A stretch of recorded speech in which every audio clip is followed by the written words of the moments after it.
स्वागत है आप लोगों का आपके अपने educational channel home science with Puja में, जिसमें हम बात करेंगे आज मैग्नीशियम मिनरल की। और मैग्नीशियम को स्टार्ट करने से पहले आप सभी को मिनरल्स की क्लासें बहुत ज़्यादा पसंद आ रही हैं, इसके लिए बहुत बहुत धन्यवाद।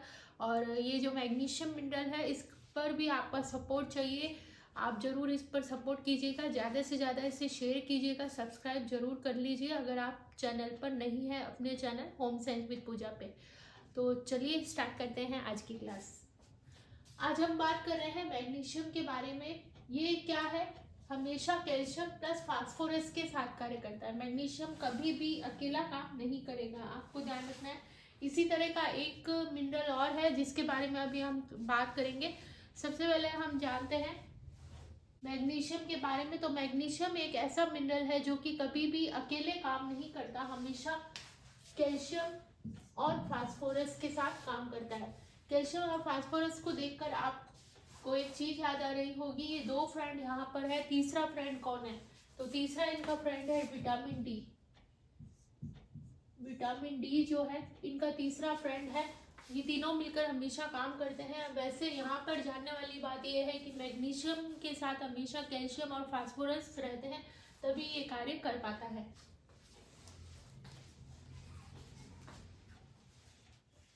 तो मैग्नीशियम के साथ हमेशा कैल्शियम और फास्फोरस काम करते हैं, ये आपको ध्यान रखना है। साथ ही कैल्शियम फास्फोरस जो है इनका बेस्ट फ्रेंड है डी, और डी कैल्शियम और फास्फोरस ये हमेशा मिलकर काम करते हैं। और चलिए अब मैग्नीशियम के बारे में थोड़ा बात कर लेते हैं।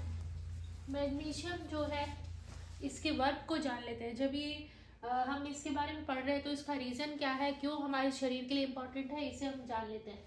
तो ये मैग्नीशियम जो है हार्ट की धड़कनों के लिए ज़रूरी होता है। हमारा जो हार्ट धड़कता है उसके लिए ये मैग्नीशियम जरूरी है। और ये कौन मिलकर काम करते हैं इसमें? कैल्शियम, फास्फोरस और मैग्नीशियम, ये तीनों मिलकर काम करते हैं, तभी हमारा जो हृदय है उसका धड़कना पॉसिबल हो पाता है। ये बीपी को यानी ब्लड प्रेशर को भी कंट्रोल रखता है, खाली मैग्नीशियम। यहाँ पर सिर्फ मैग्नीशियम जो है ब्लड प्रेशर को कंट्रोल करके रखता है। मैग्नीशियम जो है एंजाइम को भी सक्रिय करता है। एंजाइम के लिए अभी हमने पिछली क्लास में भी देखा था और यहाँ पर भी देख रहे हैं कि मैग्नीशियम जो है एंजाइम को सक्रिय यानी एक्टिव करने में काम आता है, एक्टिव करता है इसको काम करने के लिए, मतलब कार्य करने के लिए प्रोत्साहित करता है कि आपको ये काम करना है। तो ये आप समझ लीजिए मैग्नीशियम क्या करता है, एंजाइम को सक्रिय करता है, एक्टिव करने का काम करता है। ये क्या करता है, मैग्नीशियम क्या करता है इन जनरल जो है, इन जनरल तो मैग्नीशियम की कमी नहीं होती, लेकिन अगर इसकी कमी हो जाती है तो क्या क्या चीजें हमें देखने को मिलती हैं। तो अगर मैग्नीशियम की कमी होती है तो इसमें हमें कई सारी चीजें, जैसे कि कपकपी, ठंड का लगना, टेम्परेचर चाहे ज़्यादा भी हो उस समय भी कपकपी लगती है। अगर किसी व्यक्ति में मैग्नीशियम की कमी है उसे बेहोशी का सा एहसास होता है, थकान होती है, साथ ही निराशा भी होती है। तो ये तीन चार चीज़ें मैग्नीशियम की कमी के कारण कपकपी होती है, बेहोशी आती है, थकान और निराशा, ये सारी चीज़ें। अब बात कर ले तो कमी के कारण क्या होते हैं। तो कमी का कारण, एक तो इम्पोर्टेंट कारण ये क्वासियोरकर, और क्वासियोरकर की कमी के क्वासियोरकर अगर किसी व्यक्ति को, किसी व्यक्ति तो नहीं बच्चे को होता है क्वासियोरकर, 1 से लेकर 5 वर्ष तक के जो बच्चे होते हैं उनमें क्वासियोरकर देखा जाता है। ये क्यों होता है अभी हम बताते हैं, वैसे पिछली क्लास में मैंने बता रखा है। तो क्वासियोरकर अगर किसी बच्चे को हुआ है तो उसमें मैग्नीशियम की कमी होगी। अगर किसी बच्चे को डायरिया यानी लूज मोशन हुआ है तो होगी। अगर कोई व्यक्ति मदिरा पान करता है तो ऐसी स्थिति में भी मैग्नीशियम की कमी देखी जाती है। अब बात कर लेते हैं क्वासियोरकर के बारे में। तो ये जो क्वासियोरकर होता है, पहले तो ये जान लीजिए 1 से लेके 5 वर्ष तक के बच्चों में देखा जाता है। 1 से लेके 5 वर्ष तक के बच्चों में होता है। और ये होता क्यों है? तो क्वासियोरकर जो है प्रोटीन की कमी के कारण होता है। किसकी कमी के कारण? अगर किसी बच्चे में प्रोटीन की कमी है तो उसे क्वासियोरकर देखा हो जाता है, और ये 1 से लेकर 5 वर्ष तक के बच्चे में होता है। दूसरा इससे मिलता जुलता है मैरास्मस। ये जो है, अगर बच्चे में प्रोटीन की कमी तो है ही, लेकिन साथ साथ ही कार्बोज की भी कमी हो गई, कार्बोज की भी कमी हो गई है, तो ऐसे में जो है बच्चे को मैरास्मस हो जाता है। और प्रोटीन, ये जो क्वासिओर्कर है इसमें बच्चे का जो फेस है वो मून फेस हो जाता है, मून फेस, जबकि इसमें जो है मंकी फेस देखा जाता है। क्यों मंकी फेस देखा जाता है? क्योंकि बच्चे में प्रोटीन की कमी तो है ही, यानी उसकी ग्रोथ तो रुकी गई, साथ ही कार्बोज भी कम हो गया, यानी उसमें जो है मोटापा भी खत्म हो जाता है। मतलब मेरास्मस में तो बच्चा जो है कंकाल जैसा दिखने लगता है। तो ये है, ये हमने थोड़ा सा एक आपका रिवाइज भी हो गया कि मेरा ये जो मैग्नीशियम है इसकी कमी अगर बच्चे में क्वासिओर्कर होकर चुका है तो उसकी कमी के कारण देखी जाती है। दूसरा, अगर डायरिया हुआ है या कोई व्यक्ति मदिरापान करता है तो ऐसी स्थिति में उसमें मैग्नीशियम की कमी देखी जाती है। डायरिया में इसकी मेनली कमी इसलिए होती है क्योंकि आपको सबको पता है कि ये जो मिनरल्स होते हैं इनका उत्सर्जन जो है, इनका निकास जो है मल मूत्र के द्वारा होता है। और जितना डायरिया यानी लूज मोशन, अगर किसी को लूज मोशन हो गया है तो जितना ज़्यादा लूज मोशन मतलब होगा उतना ही जो है जितने भी मिनरल हैं वो उसके शरीर से चले जाएंगे। इसीलिए कहा जाता है अगर किसी को लूज मोशन हो जाता है तो कहा जाता है कि इन्हें आप नमक पानी का घोल दीजिए या ORS का घोल दीजिए ताकि उसमें जो है डिहाइड्रेशन ना हो, क्योंकि पानी के अंदर से ही मेनली पानी में ही हमें मिनरल्स मिलते हैं और ये मिनरल्स की कमी होने पर हमारा शरीर में जो है डिहाइड्रेशन हो जाता है, पानी की कमी हो जाती है। और ऐसी स्थिति में हमारे शरीर में मिनरल्स की कमी होने के कारण कई सारे इंपॉर्टेंट काम रुक जाते हैं, जो कि आप मिनरल्स की क्लासों में देख ही रहे हैं। अब एक इम्पॉर्टेंट चीज़ है ATP। ATP क्या है?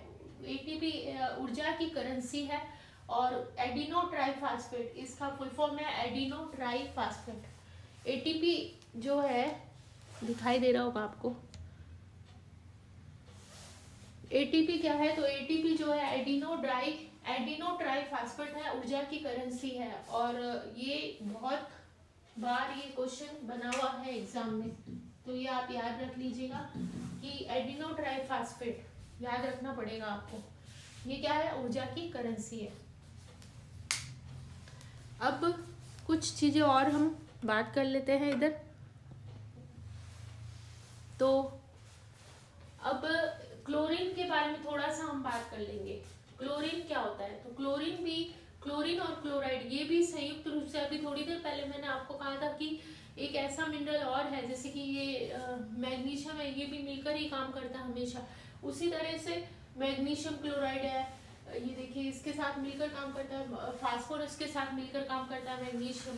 इसी तरह से जो फास्फोरस, ये जो आपका क्लोरीन है वो भी, क्लोरीन या क्लोराइड जो है वो भी संयुक्त रूप से काम करता है हमेशा।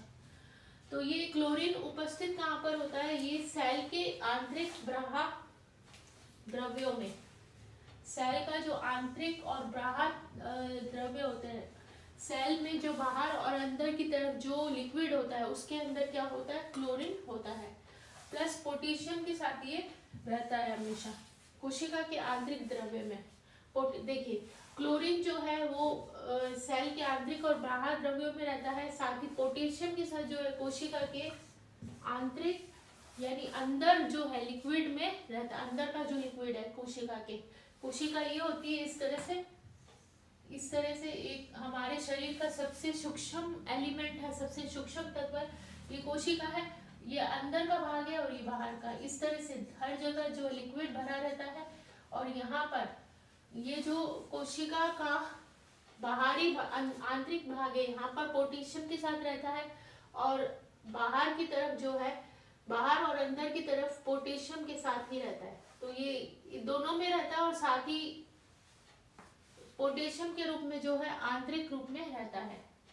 आपको ये याद रखना है कि दोनों बाहर और अंदर जो है पोटेशियम के साथ ये क्लोरीन रहता है। सोडियम कोशिका के आंतरिक द्रव में रहता है। सोडियम क्या करता है? आंतरिक द्रव में। तो ये हो गया हमारा।